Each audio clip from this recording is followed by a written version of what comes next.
हम्म BCom first year के प्यारे बच्चों, स्वागत है सभी का इंडिया सेफ्टी में। बहुत सारे बच्चों की बहुत ज़्यादा डाउट है जनरल एंट्री को लेकर के। और क्यों ना हो, 11वीं में जितना इजी जनरल एंट्री था, कॉलेज में उससे ज़्यादा ही टफ है, कहीं ज़्यादा टफ है। ऐसे ऐसे पॉइंट मिले हैं जिनको जब पहली बार मैं खुद देखा था तो ऐसा लगा था कि इसकी प्रविष्टि क्या ही होगा, कुछ समझ ही नहीं आता कि क्या आ रहा है क्या जा रहा है। तो आज उन्हीं सब डाउट का लिस्ट बना करके मैं लेकर के आया हूँ एक ऐसा वीडियो, एक ऐसे सोल्यूशन जिसको देखने के बाद बुक की कोई सी भी जनरल एंट्री हो आप चुटकी बजाते ही करेंगे ऐसे। ठीक है, तो चलो ध्यान देना, इस वीडियो को ध्यान से देखना और एक पेन कॉपी निकाल के बैठो, एक नोट्स बना लेना कि सर ने इसको ऐसे बताया था।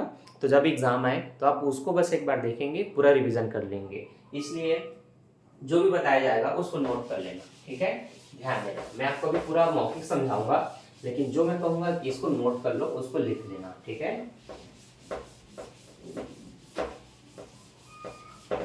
देखो, कई में बच्चों को ये डाउट होता है कि कोई भी व्यवहार उधार है कि नगद, कैसे क्लेरिफाई करें। देखिए, तीन तरह से क्वेश्चन उधार और नगद के दिए जाते हैं। जैसे कि माल खरीदा, ठीक है, इंग्लिश मीडियम के बच्चे, हिंदी मीडियम के बच्चे दोनों ध्यान देना। अभी आप हिंदी मीडियम का बुक लेते हैं तो आपको हिंदी इंग्लिश दोनों दिया रहता है। प्रॉपर इंग्लिश मीडियम का बुक रखने वाले बच्चों को इंग्लिश में ही दिया जाता है। ठीक है, इंग्लिश मीडियम के बच्चों के लिए लिखा होगा गुड परचेस ऑन क्रेडिट। ठीक है, गुड्स परचेस ऑन क्रेडिट, है ना। तो यहाँ पर स्पष्ट ये चीज़ बता दिया गया कि उधार माल खरीदा। क्या खरीदा? उधार माल खरीदा। उधार चीज़ों को ही आप क्रेडिट करके वहाँ पर शो करते हैं। तो जब ये स्पष्ट है प्रश्न के बोलने से ही, हिंदी में उधार माल खरीदा, गुड्स परचेस ऑन क्रेडिट, इसका मतलब क्या है? ये उधार है। इस समय आपने माल खरीद लिया तो क्रय खाता विकलन। और एक बात याद रखना है, आप उधार खरीदें चाहे नगद खरीदें, है ना, कैश में खरीदें चाहे क्रेडिट में खरीदें, खरीदने से माल आ जाता है। नगद हो चाहे उधार हो, माल आता है। तो एक चीज़ हमेशा विकलन होगा, वो क्या होगा? गुड्स परचेस क्रय। क्रय खाता विकलन, क्रय खाता विकलन, क्रय खाता विकलन, purchase account debit, purchase account debit, दोनों ही स्थिति में कहना है। समाकलन की चीज़ें, जो क्रेडिट की चीज़ें हैं, है ना, वो बदल जाती हैं। कैसे?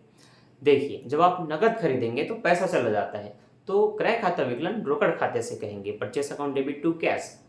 लेकिन जब आप किसी व्यक्ति से खरीदते हैं, राम, मोहन, श्याम इत्यादि, किसी भी व्यक्ति से आपने खरीदा, तो क्रय खाता विकलन राम से, मोहन से खरीदा तो मोहन से, श्याम से खरीदा तो श्याम से। ठीक है, purchase account debit to Ram, Sohan, Mohan, जिससे भी आपने खरीदा वो कहेंगे। लेकिन कई बार नाम भी नहीं बताया जाता, उधार माल खरीदा, ऐसे में क्या करेंगे? क्रय खाता विकलन, लेनदार के खाते से। आपने उधार खरीदा तो आपसे कोई पैसे लेगा, जो लेता है वो लेनदार कहलाता है। तो क्रय खाता विकलन लेनदार के खाते से, ऐसे लिखना है, purchase account debit to creditor. Clear है? दोनों को क्लियर है? तो ये चीज़ आपको याद रखना है। इंग्लिश मीडियम के बच्चों को ये स्पष्ट लिखा रहेगा, जब वो नगद होगा गुड परचेस इन कैश नगद में, उधार में लिखा रहेगा गुड परचेस ऑन क्रेडिट। इतना क्लियर है? जब किसी व्यक्ति का नाम भी दे दे और नगद भी बोल दे, राहुल ब्रदर्स से नगद 5,000 का माल खरीदा, याद रहे नगद खरीदा तो उस समय उनके नाम का कोई महत्व नहीं है। आपने नगद माल खरीदा है किसी व्यक्ति से, आप कहेंगे क्रय खाता विकलन रोकड़ खाते से, purchase account debit to cash. अब उसके नाम का वहाँ पर कोई महत्व नहीं होता, ये आपको याद रख लेना है। जो मैंने 3 कैटेगरी में समझाया उसको नोट कर लेना। डायरेक्ट प्रश्न होगा नगद खरीदा, डायरेक्ट प्रश्न होगा राहुल ब्रदर्स से नगद खरीदा, डायरेक्ट प्रश्न होगा उधार खरीदा, या प्रश्न होगा राम से माल खरीदा।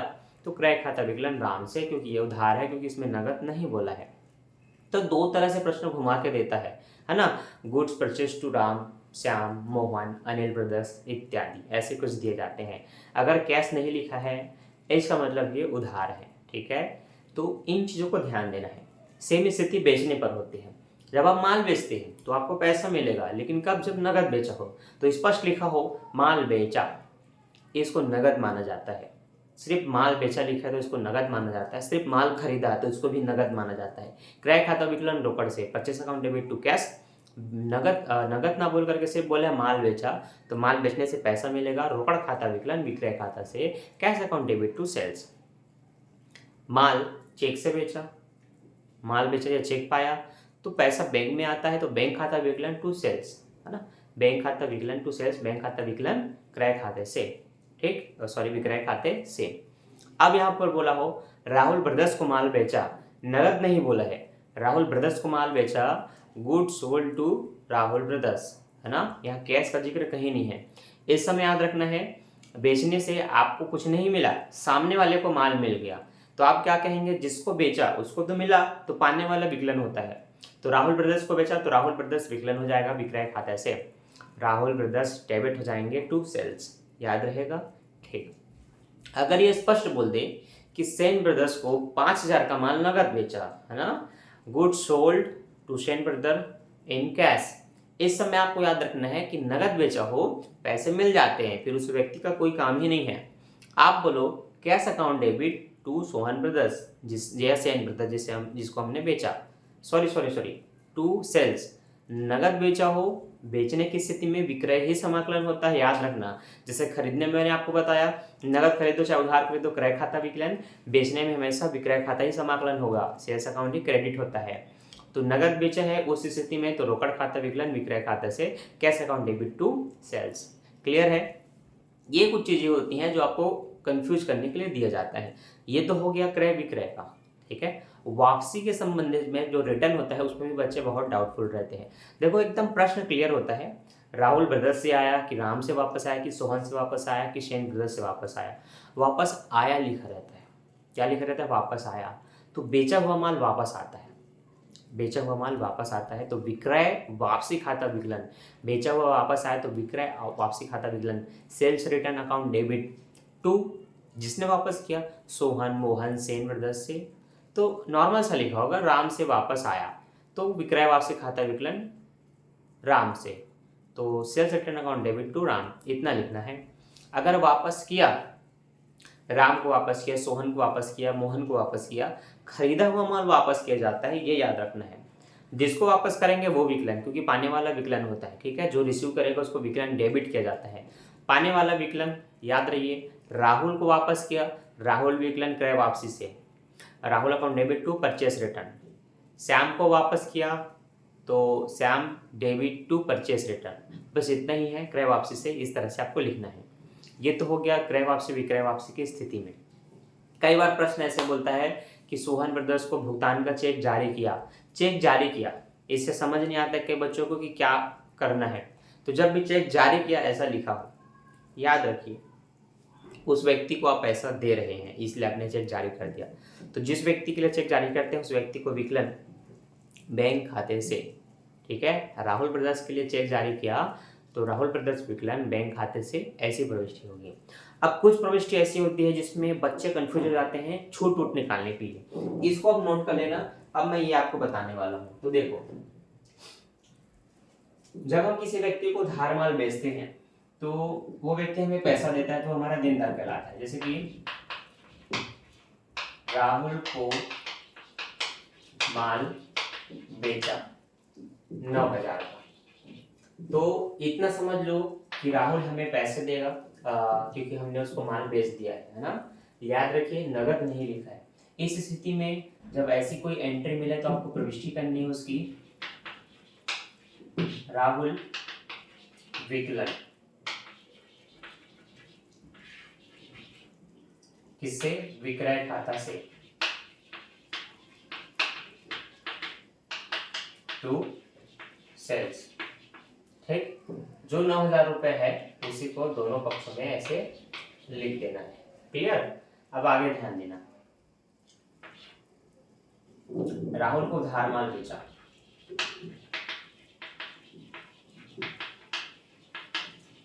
ये पूरा ऐसे बता देना है ना। Good sold on credit to Rahul, ठीक है। आगे अब इसमें से कहीं लिखा हो राहुल दिवालिया घोषित हो गया और उससे पूर्ण भुगतान में 60 पैसे की दर से पैसे प्राप्त हुए। इससे ये पता चलता है कि कोई व्यक्ति जो हमारा 9-10 हज़ार रुपये लग रहा था, अब वो पूरे 9-10 हज़ार नहीं दे सकता। उसकी पूर्ण संपत्ति से या पूर्ण भुगतान में हमें केवल रुपए में 60 पैसे ही प्राप्त होंगे, ऐसा लिखा रहता है। ठीक है, तो 65 या 60 ऐसे लिखा रहेगा या 45 लिखा रहेगा, इसका मतलब है बस उतना ही पैसा मिला, बाकी पैसा नहीं मिला। तो इस स्थिति में थोड़ी सी कार्यविधि करनी पड़ती है। देखो, जब आपको ये पता चले कि किसी व्यक्ति से टोटल 9,000 में से केवल इतने पैसे की दर से प्राप्त हो रहा है, ठीक है, तो याद रखना है 9,000 रुपए का तुरंत आपको 60% निकालना होता है। ये आप इसको प्रतिशत मान के चल सकते हैं, प्रतिशत ऐसे होता है ना, ऐसे मान के चलेंगे आप इसको। एक जीरो से एक जीरो काटेंगे, जीरो से एक जीरो काटेंगे, 9 छक्का 54 होता है, 2 जीरो बचे हुए हैं, मतलब 9,000 में से केवल 5400 मिलेगा। तो आप क्या करो, इसी 5400 को इसमें से घटा दो, तो इतना पैसा आपको नहीं मिलेगा। ठीक है, इतना मिलेगा और इतना नहीं मिलेगा। तो इस समय क्या प्रविष्टि करते हैं, देखो जितना पैसा मिल रहा है उससे आपको रोकड़ मिलता है, तो आप कहेंगे रोकड़ खाता विकलन, रोकड़ खाता विकलन। जो पैसा नहीं मिलेगा वो आपके लिए अब हानि हो गया, तो इसको डूबत या हानि बोल सकते हैं। अरे यार किस टाइप का मैसेज था, डरा दिया मेरे को। डूबत ऋण या हानि विकलन कर सकते हैं। ठीक है, तो अब बाकी पैसा डूब गया, तो डूबत ऋण या हानि खाता विकलन कर सकते हैं। किससे, उस व्यक्ति से जो दिवालिया घोषित होता है, राहुल से। ठीक है, तो जब भी आपको कुछ पैसे मिल जाते हैं पूरे पैसे में से, आप कैश अकाउंट डेबिट करेंगे, profit and loss account debit करेंगे, ठीक है, या बैड डेबिट अकाउंट डेबिट करेंगे, तो उस व्यक्ति से जो दिवालिया घोषित हो रहा है, राहुल, श्याम मोहन, कुछ भी हो सकता है। ठीक है, नाम ना पता हो तो देनदार के खाते से लिखना है। किससे लिखना है, देनदार के खाते से, या टू डेबिटर्स। क्लियर है, याद रहेगा। देखिए आपको 5400 रुपये मिला, आपको 3600 रुपये का नुकसान हुआ, कुल मिलाकर के उस व्यक्ति से कितना मिलना था, 9,000 रुपये, ये आपको दर्शाना होता है। ऐसी प्रविष्टि आपको प्रश्न नंबर 15, 16, 17, 18, 19, 20 में मिलेगा, जिसका कई बच्चों का कमेंट आ चुका है। इसीलिए मैंने डिटेल से वीडियो बनाने का सोचा, ताकि बच्चों को पूछना ना पड़े, समझ में आ जाए, बेसिक कॉन्सेप्ट क्लियर रहे। तो अब आपको बन जाएगा, कोई डाउट नहीं होना चाहिए। ठीक है, समझ में आया। कारण में क्या लिखेंगे, कारण में पूरा लिख दीजिए प्रश्न को। राहुल जो 9,000 रुपए का देनदार था, दिवालिया घोषित हो गया, उसकी पूर्ण संपत्ति से रुपए में 60 पैसे की दर से प्राप्त हुए। बस ऐसे पूरे प्रश्न को ही लिखना है, तो अब कारण मैं नहीं लिखूंगा, बहुत बड़ा हो जाएगा। तो नोट किसको करना है, ऐसे टॉपिक को नोट करना है जिसमें थोड़ी सी कार्यविधि करनी पड़ती है। अब ऐसी कार्यविधि होती है बट्टा और छूट का, मैं वो भी बताता हूँ, तो एक बार इसको नोट कर लें सारे बच्चे। ठीक है, कितना मिनट हो गया समझाते मुझे, 13 मिनट हो गया। ठीक है, आई होप आपको 13 मिनट में सब कुछ समझ में आया होगा जो इस वीडियो का उद्देश्य था। ठीक, चलिए आगे बढ़ते हैं प्यारे बच्चों।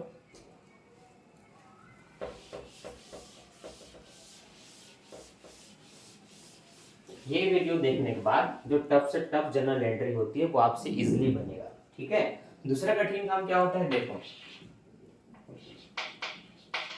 राम से 10,000 रुपए का माल 10% व्यापारिक छूट, है ना,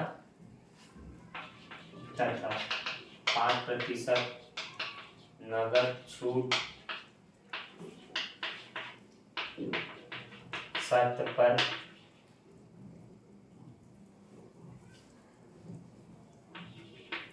क्रय किया। ठीक, राम से हमने 10,000 का माल खरीदा, जिस पर 10% व्यापारिक छूट मतलब ट्रेड डिस्काउंट था, 5% नगद छूट मतलब कैश डिस्काउंट था। अब यहाँ पर नगद नहीं बोला है, पूरे प्रश्न को देखो, खरीदा 10% छूट, 5% नगद छूट की शर्त पर, लेकिन नगद खरीदा ऐसा नहीं बोला है। इसका मतलब ऐसे व्यवहार को भी उधार माने जाते हैं, और उधार व्यवहार में नगद छूट नहीं निकाला जाता, ये आपको पता होना चाहिए। लेकिन इसमें कार्य विधि होती है, क्या, जितने का भी माल की लागत होती है या प्राइस होता है, यहाँ पर है 10,000, उसमें तुरंत आप इसका ट्रेड डिस्काउंट निकाल देंगे, मतलब व्यापारिक छूट को अलग कर देंगे। इसको अलग कर देंगे, व्यापारिक छूट को। तो 10% का छूट है, 10% निकालना मतलब किसी का भी एक जीरो को ऐसे गायब कर देना, 10,000 में एक जीरो गायब होगा तो वो 1,000 होगा। ये हुआ उसका व्यापारिक छूट, इसको तुरंत घटा दो तो 10,000 में 1,000 छूट मिल गया, तो कितने का लेन देन मिला है? 9,000 का। अब इसके हिसाब से एंट्री होती है। खरीदा तो क्रय खाता विकलन, परचेस अकाउंट डेबिट, है ना। परचेस अकाउंट क्या करना है आपको? डेबिट। किससे? राम से, ठीक है। टू राम। कितना रुपए? 9,000 रुपए, ठीक। कारण में क्या लिखेंगे? राम से उधार माल खरीदा। तो याद रखिए ये एक ऐसा प्रश्न है जिसपे नगद छूट व्यापारिक छूट दोनों निकलता है, लेकिन जब नगद की बात ही ना करें तो नगद छूट नहीं निकालते, क्योंकि नगद छूट तब निकाला जाता है जब नगद भुगतान होता है। व्यापारिक छूट इसलिए दिया जाता है ताकि व्यक्ति ज्यादा से ज्यादा का माल खरीदे। ये दो चीजें आपको अलग रखना है अपने माइंड में। अब मान लेते हैं यही नगद बोला जाता तो कार्य भी थोड़ी सी बदल जाती है, लेकिन नगद ना बोला तो ऐसे करना है। ये बातें याद रखना, भूलना नहीं, वरना एग्जाम में गलत एंट्री या गलत कार्यविधि करके आओगे, नंबर कटेगा। तो ऐसा ही प्रश्न लिखा रहेगा कि शर्त पर नगद खरीदा, ऐसा बोला रहेगा। नगद क्रय किया, तब क्या करोगे? व्यापारिक छूट तो वैसे ही निकालने जैसे निकाले थे, अब जितना पैसा मिलना है उस पर नगद छूट निकालेंगे। तो अब जो कैश डिस्काउंट निकलेगा 5%, वो 9,000 पे निकलेगा। तो 9,000 का 5% आप देख लो यहाँ पर ऐसे निकालो, कैलकुलेटर से करके निकालो, 9,000 गुणे 5% करके, या फिर ऐसे 9 पंचे 45, 0 का 0, 450। तो यहाँ पर लिख लेंगे 450, ठीक है। इसका मतलब ये हुआ कोई व्यक्ति 10,000 का माल खरीदेगा तो उसको 1,000 का हम छूट देंगे, वो उसको 1,000 नहीं देना, मतलब उसको अब 9 देना है। 9 में से अब उसको हमने और छूट दे दिया, नगद छूट 5%, तो उसको उतना पैसा भी नहीं देना। तो 9,000 में 450 काट दो, देखो कितना बचा? 8,550 बचा। इसका मतलब अब उस व्यक्ति को हम कितना पैसा देंगे? खरीदने पर क्रय खाता विकलन होता है, परचेस अकाउंट डेबिट। खरीदने पर क्या होगा? परचेस करने पर परचेस अकाउंट डेबिट, ठीक है। किससे? टू कैश, ठीक है, टू डिस्काउंट, ठीक है। क्या लिखेंगे? टू कैश टू डिस्काउंट, याद रहेगा। कितना पैसा लिखना है? यहाँ व्यापारिक छूट काटने के बाद जो आता है उसी अमाउंट को यहाँ लिखना होता है। अब अलग अलग यहाँ दिखाना है कि रोकड़ से कितना दिया जाएगा? 8,550। तो नगद छूट काटने के बाद जो अमाउंट दिखता है उसको रोकड़ में लिखना है, और जो नगद छूट निकले है उसको बट्टा में लिखना है, ऐसे 450। कुल मिला के जोड़ोगे तो इतना ही होगा, 9,000 रुपये। ये चीज़ें क्लियर हुई। अब इतने चीज़ें क्लियर हैं तो आप इसके भी क्वेश्चन बना सकते हैं। इसमें स्पेशल और क्या जुड़ता है? यही लास्ट में लिखा रहेगा, इतने का माल इतना परसेंट व्यापारिक छूट, इतना परसेंट नगद छूट के शर्त पर खरीदा, और क्रय के समय यहाँ पर ऐसा लिखा रहेगा, क्रय के समय व क्रय के समय 75% भुगतान किया या 25% भुगतान किया, ऐसा लिखा रहेगा।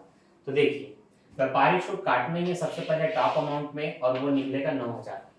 अब 9,000 का लेन देन होना है, लेकिन पूरा 9,000 ना दिया गया, 75% दिया गया, तो आप उसका तुरंत 75% निकालेंगे अगर प्रश्न ऐसा हो तो 9,000 का 75% कुछ इस तरह से निकलेगा, ठीक। 75 शून्य 0, अब 75 का 9 से गुणा करेंगे तो 75, 9 पंचे 45 की 5 हासिल 4 9 तो 36 और ये 40, 405 कितना निकला? 4,050। तो ये हम समझ सकते हैं कि 9,000 में से किसी व्यक्ति ने 4,050 रुपए हमें दे दिए। उस व्यक्ति से कितना मिलना बाकी है?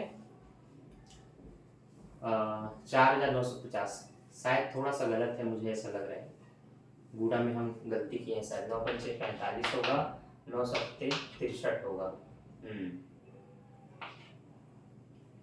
तो इनको जोड़ेंगे ना तो 675 होगा। ठीक बच्चों, 675 है ना।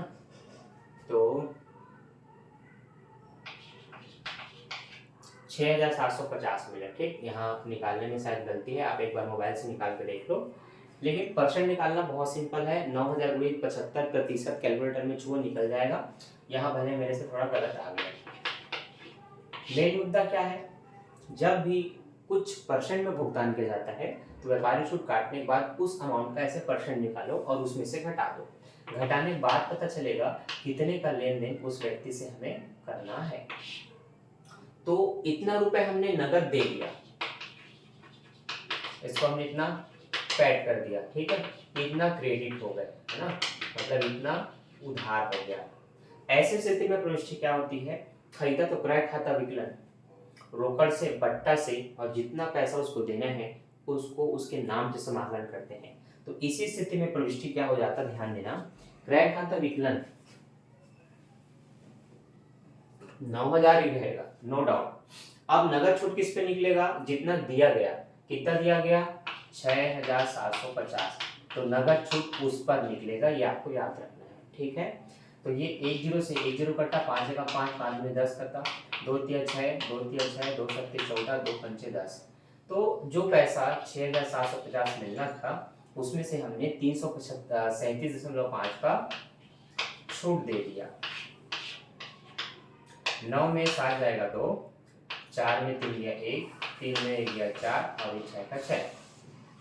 तो खरीदा तो क्रय खाता विकलन इतना, रोकड़ से आप कितना दे रहे हैं, 6412.5। बट्टा से कितना दे रहे हैं, 337.5। और हाँ, उनके नाम से, राम से, उसको कितना देना बाकी है। जिसको पैसे देना होता है उसको समाकलन करते हैं, याद रखना, उधार को क्रेडिट करते हैं। तो राम से कितना और उसको देना है 2250। तब इनको जोड़ के देखो 9000 होगा, ऐसे में नहीं होता। तो ये होता है कुछ स्पेशल कंडीशन। अब इसके अलावा आपको क्या चीजें कंफ्यूज करती है, उस पर आती हैं। ये तो हो गया कार्य विधि कैसे कैसे करना है। इनके आधार पर कुछ क्वेश्चन आप बना करके देखो, ज़्यादा नहीं है, बस कुछ कुछ हैं। अब अदत्त पूर्वदत्त वाली चीज़ें आपको कंफ्यूज करती है। जब भी किसी चीज़ का अदत्त हो तो उसको डायरेक्ट अदत्त या आउटस्टैंडिंग वाला रहेगा या फिर देय लिखा रहेगा। देय, देय का मतलब दिया नहीं गया है, देना है या देना बाकी है, ये मतलब होता है। तो जैसे कि लिपिक का वेतन देना बाकी है, राम का कमीशन देना बाकी है, या रूम का किराया देना बाकी है, कोई भी चीज़ें बाकी होता है तो वो अदत्त किराया खाता विकलन अदत्त किराया खाते से, वेतन खाता विकलन अदत्त वेतन खाते से, मतलब जो भी चीज़ का बाकी हो उसको विकलन करो अदत्त वेतन या अदत्त किराया से। इस तरह से उसकी प्रविष्टि करनी होती है। ठीक है, जब भी बकाया या देय होता है तो। पूर्वदत्त की प्रविष्टि ठीक इसकी उल्टी हो जाती है। अग्रिम प्राप्त होता है तो पैसे मिल जाते हैं, अग्रिम किराया से या अग्रिम वेतन से या अग्रिम ब्याज से, इस तरह से आपको बोलना होता है। ठीक है, जब भी कोई माल आग में जल जाता है तो आग से हानि खाता विकलन किया जाता है। ये मैंने आपको पहले ही एक वीडियो में बता दिया है। मैंने कई क्वेश्चन के वीडियो भी अपलोड किए हैं, क्वेश्चन नंबर 20 का भी वीडियो अपलोड किया है, आप एक बार उसको देख लीजिए। अगर आपने 20 देख लिया तो आपसे 19, 17, 16 सब बन जाएगा। ठीक है, तो वो वीडियो का लिंक मैं चैनल के डिस्क्रिप्शन बॉक्स में दे देता हूँ, ताकि जब बच्चे देखें तो डायरेक्ट क्वेश्चन को समझ पाए, बना पाए। और इस वीडियो से आपको कितना हेल्प मिला आप कमेंट करके जरूर बताइएगा। बाकी मैं मिलता हूँ नेक्स्ट वीडियो में। कौन से टॉपिक ऐसे रह गए जो आपके लिए बहुत कठिन है, मुझे बताना। ठीक है, वो वीडियो हम अगले मतलब उस टॉपिक को अगले वीडियो में कवर करेंगे। अभी के लिए बाय, थैंक्स फॉर वॉचिंग। कई बच्चे ऐसे होंगे जिनको अभी भी जनरल एंट्री नहीं पता होगा, तो उन बच्चों के पास से वीडियो को शेयर कर देना, ताकि सभी बच्चे अपने डाउट क्लियर कर ले, जनरल एंट्री सीख ले और एग्जाम में कम से कम एक प्रैक्टिकल तो बना करके आए। ठीक है, तो अभी के लिए bye, thanks for watching. Don't forget like, subscribe and share. Bye bye बच्चों।